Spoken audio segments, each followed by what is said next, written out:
If may kilala kang may home loan, kailangan mong sabihin sa kanila to. Wala akong idea na sobra pala ang binabayad ng parents ko sa home loan nila every month. Akala lang nila na yung rate na nakuha nila was the best deal and wala na silang magagawa about it. Turns out, may magagawa pala sila. Hindi naman tatawag sa'yo ang bangko at sasabihin, "Hey, pwede kang magbayad ng mas mababa." Pero with refinancing, pwede mong ilipat ang home loan mo to a better deal. Lower rates, better terms, at totoong savings. So sinabi ko sa kanila na i-check ang nook.com.ph. In just a few minutes, nalaman nila na qualified sila for a lower rate at pinakita sa kanila kung magkano ang matitipid nila. No paperwork, no hassle, just clear answers.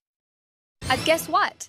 Nag-refinance sila and now nakakatipid na sila ng libo-libo every month. So, do your friends and family a favor. Send mo sa kanila tong video, i-text sila, call them, whatever it takes. Kasi kung sobra sila magbayad, pera na sana, yun na pwede nilang gastusin for you instead.